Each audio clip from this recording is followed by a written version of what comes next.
Welcome back. I'm going to go straight and ask Ms. Peppel. Now that this is generating some sort of controversy, would it be possible, or do you think it is now time to make that particular report public? Since we have submitted it to the president, it's already in the public view. We can make it. We can give copies to people if they want to look at it themselves. Okay. It's not a secret document anymore. All right, because I just brought my own copy so I can refer to. All right. To some of the sections.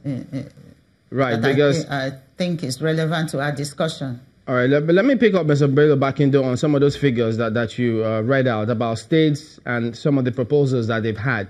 So, Mr. Bakindo, in consideration of some of those figures, is it then fair to say that, look, it's not all the governors who hold the same position, but it appears as though some want to hide under the cloak of the NGF and railroad all the governors to believe a particular line? No, Chamberlain, nobody is hiding under any cloak. Governors are not saying everybody is going to pay $22,500. They're saying that's the threshold. We keep repeating that. They're saying this is the baseline. They're going to pay $22,500, and whoever, according to affordability, can go further than that can do so. There is no, look, in the Governors Forum, the chairman is just primus inter pares. It's not like he drums things down everybody's throats. No. He sits with the rest, and they decide on what best, how best to solve the people's problems. And what they are saying is $22,500 for the poorest states, and from then on, other states can pay as much as they want. And that obtains anywhere in the world. So it's not strange for, the entire team to say, this is the base we can pay, while the rest say, okay, I can pay a little bit more or a little bit less. But obviously, governors have the ultimate decision to pay whatever they want to pay after the $22,500 threshold. Yeah, but the thing is, it's not only in the governor's hands. There was a tripartite committee that sat for a year. So how does it sound for those who are just watching and listening, knowing that, look, this committee met for a whole year? And how does it then turn out that at the end of the day, the governors come through and then coming up with this figure? Doesn't it suggest that those who had negotiated or taken part in that conversation all through the year have wasted their time? And nobody has wasted his time. Like I said, at the end of the tripartite negotiation committee meetings, the governors, the 6 governors, one each from each geopolitical zone, did not, append their signatures to that report. And they reported that back to the forum and said, well, this is what they arrived at, and we didn't think that it, flew with the kind of thinking that, went on around the other states that were not as, liquid as the other states. So they said, no, they were not going to sign the report. And the chairman of that committee, if I remember very well, was Kebbi State Governor Atiku Bagudu. And he came back and reported exactly what happened. So it was from there that they decided, okay, what is the next step? Since the figures that we thought would go well with the people did not, sync with the NLC and the committee, the next step is to go and meet the president and tell him these are our books, and these are the implications, and these are the likely ramifications if we go this way or if it's drummed down our throats. So it's a factor of, now revisiting this issue with the president and showing the books plainly to him and saying, well, what do you think? This will come up in the next couple of days because they are now in a haste to accomplish that. Mr. Bakindo, if I may come in here. Okay, go ahead, Dr. Peppel.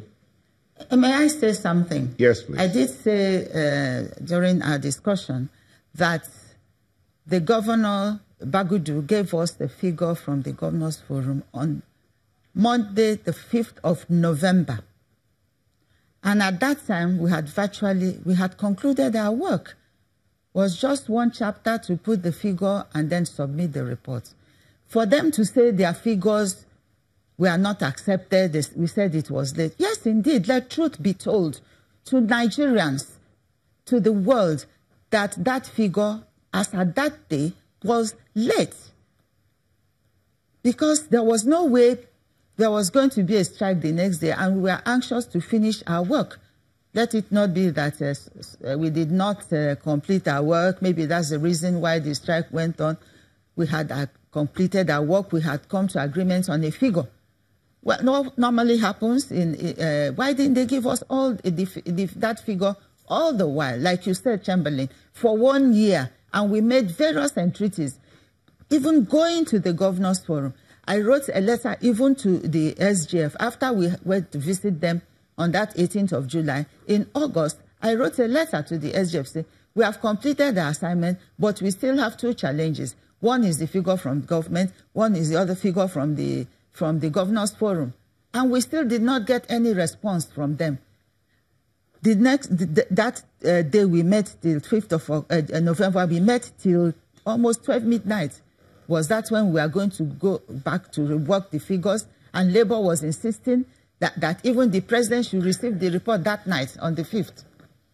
But luckily, the SGF gave them the assurance that he was going to get a date for submission from the president. And President kindly, very kindly, gave us the date, the next day, Tuesday the 6th, to come and submit a report. That's how the nationwide strike was averted. Because the report was then, because I had to plead with them that, why do you go on strike? What are you holding against the president? He hasn't even seen your report. May I come in here, please? Excuse me.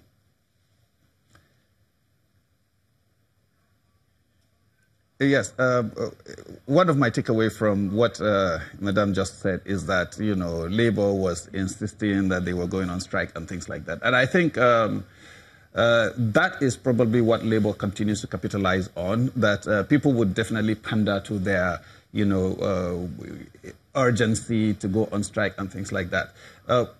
The governors are looking at these things from the point of view of facts. They're saying these are the books, and they're saying Labour should sit down with them and look at it and consider the implications of these actions. And if Labour is insisting that they have to go this way, these are the other options that they have on the table. It's either they downsize or, you know, they ask the federal government to give more money so that they can afford to accommodate this. So it's gone are the days when Labour, you know, stampedes people or bullies governors into taking action just because they're going on strike. These strikes, like I said on the other day, Labour has no remedies for these strikes because they do not have the resources to pay workers when they go on strike. And anywhere in the world, like I said, I worked in places where when you go on strike, Labour is supposed to pay your dues on your money, salaries, during the time of the strike. And the other day I said that somebody here from Labour sat down and was interpreting it to mean that I was asking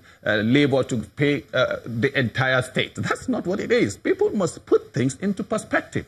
When I worked with people, I worked in labor unions in other countries. And whenever you lose your job from those situations, 75% of your earnings are paid from your check of dues. So Labour needs to take responsibility for the kind of actions it takes. Governors today are saying, Mr. Barkindo, if I may ask this question, Mr. Barkindo, you know, earlier you said something about the governors who are sacrificing a lot to serve their citizens. Now, in a whole year, governors attend the tripartite committee meeting. You say at the end of the day, they do not append their signature to their report, probably because the figures they do not align with the desires of their governors. Are you implying that in that whole year, they never reported back to the other governors about the conversations that have been going on at the tripartite committee? Of course they do. Governors meet once a month, all right? And it's not like whenever they meet, they will have to bring up this issue. The committee reports back periodically to the forum, the entire forum. And whenever these issues come up, they sit down and deliberate. And the team is asked to, you know, revert back to the committee and make further submissions. Of course, they are very busy people. They take other responsibilities. And governance takes precedence over sitting down to negotiate one thing all the time. So I'm not saying that governors do not take these, you know, negotiations seriously. No, is the welfare of the worker seriously. Is the welfare of the worker not part of the governance process? The welfare of the worker is just a part, but not a whole. So you cannot say governors would, you know, derelict on all other functions that they have just because they are discussing minimum wage. Besides, they have a representation. That representation goes there and gives feedback to the committee. It's not, you don't have 36 people on that committee. You have only 6.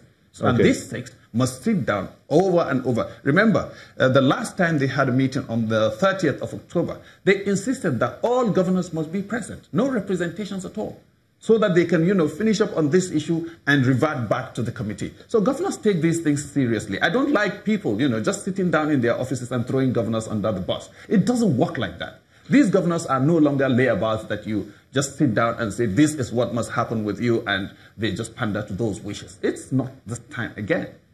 People must begin to see them as serious people who are accomplished in their various professions and are willing to solve the problems of this country. And that's why they came forward. Only last week. And that's why they came forward to serve